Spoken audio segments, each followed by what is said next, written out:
orang munafik itu orang Islam nggak? Orang Islam. Orang munafik jelas orang Islam, karena munafik nggak ada istilahnya di agama Yahudi. Munafik nggak ada istilahnya di agama Nasrani. Istilah munafik nggak ada di agama Konghucu. Ya, itu nggak ada. Munafik itu hanya sebuah istilah dalam Al-Quran. Bahkan ada nama satu surat namanya surat Al-Munafikun. Berarti itu adalah orang Islam yang di permukaannya Islam, tetapi ditolak oleh Allah Subhanahu wa Ta'ala sebagai orang Islam, tapi dia merasa dirinya Muslim.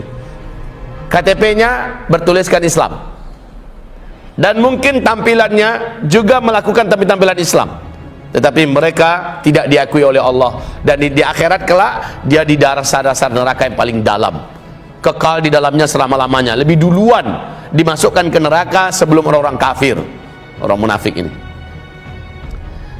Jadi orang munafik akan menjadi penyembah-penyembah Dajjal. Kajian tentang munafik ini pahit sekali kalau dibahas, Bapak Ibu, pahit sekali. Tapi tidak ada sahabat yang beriman pun yang tidak khawatir kalau dirinya selamat dari sifat itu. Tidak ada, Pak. Umar bin Khattab saja, ketika beliau bersama dengan salah seorang sahabat Nabi yang mendapatkan amanah untuk memegang secarik lembaran kertas ibaratnya, yang di dalamnya tertulis nama-nama orang munafik. Apa kata Rasul kepada sahabatnya ini? Ini saya amanahkan kepada kamu. Ini menjelang Nabi meninggal ya. Ini yang saya amanahkan kepada kamu. Di dalamnya ada nama-nama orang-orang munafik. Jangan engkau umumkan kepada orang luas siapa-siapa mereka yang ada tertera di dalamnya. Tapi jika orang yang tersebut namanya di dalam kertas wasiat saya ini meninggal dunia, umumkan kepada mereka bahwa namanya ada di dalam surat saya, dan jangan disolatkan. Jangan dikuburkan di pekuburan orang-orang Islam. Masya Allah, Umar bin Khattab ada dekat itu, ikut mendengarkan. Kenapa bukan ke tangan Umar diserahkan Nabi? Maka gelisahlah Umar mulai hari itu. Kenapa Nabi bukan ke tangan saya?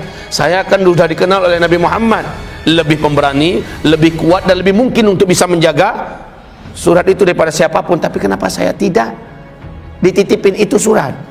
Gelisah Umar. Rasulullah meninggal, sahabat ini diikuti terus oleh Umar bin Khattab. Lah orang kan gerah juga kalau diikutin terus, Pak, ya. Lama kelamaan sahabat ini berkata, Umar, ente ngapain sih kok ngikut saya mulu? Jawaban Umar, mau nggak kamu berbagi rahasia dengan saya? Saya pasti akan amanah, saya akan jaga sebaik-baiknya. Apa? Nama-nama yang di dalam itu kasih tahulah saya. Apa kata sahabat ini? Kamu kan sudah dengar sendiri, saya nggak boleh umumkan ke siapapun, tidak boleh sampaikan ke siapapun, termasuk kepada kamu. Minta maaf, saya tidak akan khianati janji saya kepada Rasulullah. Nggak bisa ya? Umar sedih, nangis Umar di depan. Umar yang setegar itu, Pak, setan pun takut sama Umar. Nangis dia di depan sahabat ini, sambil memelas, mengiba, dia berkata, baiklah, saya tahu, tapi saya minta izin kepada kamu, sebutkan ada nama saya enggak di situ. Itu ternyata dimintanya, ada nama saya enggak di situ. Kenapa Rasulullah tidak menitipkan ke saya? Ketika Umar mendengar bahwa namanya tidak ada di dalam surat itu, barulah dia lega, apa? Sehingga Ibnu Abi Mulaikah di dalam hadis Sahih Bukhari berkata, saya sudah berjumpa dengan 30 orang sahabat Nabi yang masih hidup. Kata Ibnu Abi Mulaikah, seluruh mereka saya melihat ada 4 kesamaan. Seluruh mereka ada 4 kesamaan. 1, seluruh para sahabat itu menyangka iman mereka masih lemah. 2, seluruh sahabat Nabi menyangka amalnya masih sangat sedikit, dan yang sedikit itu pun belum tentu Allah sudah pasti terima. Masya Allah ya, Pak, ya. Yang ketiga, seluruh sahabat Nabi akan sangat senang, gembira, bahagia jika dinasehati, diluruskan, ditegur dengan Al-Quran dan hadis. Senang sekali, sangat bersyukur. Yang ketiga, seluruh sahabat Nabi tidak ada satupun yang merasa dirinya sudah pasti aman daripada sifat munafik. Jadi nggak ada satupun merasa aman. Nggak mungkin, saya ini udah sahabat levelnya, nggak mungkin ada sifat munafik. Nggak ada itu. 30 orang sahabat Nabi yang masih hidup saya temui, ke-30 hanya 4 ini sama pada mereka semua. Tapi kata beliau, saya sudah ketemu dengan orang-orang munafik. Pada mereka mirip, semuanya mirip. Satu, seluruh mereka menyangka iman mereka udah kuat-kuat.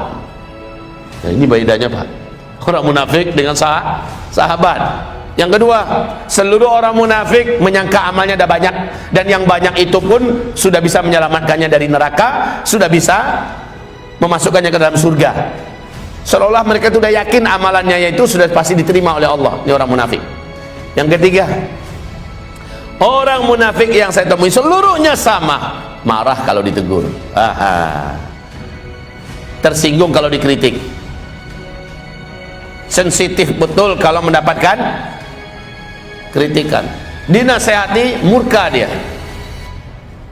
Kepada orang yang menasehati dia akan memberikan cap dan label-label, kamu syirik lah, kamu orangnya nggak fair lah, kamu orangnya memang dengkian ke saya lah, dan sebagainya. Dan yang keempat, seluruh orang munafik merasa dirinya aman dari sifat-sifat munafik.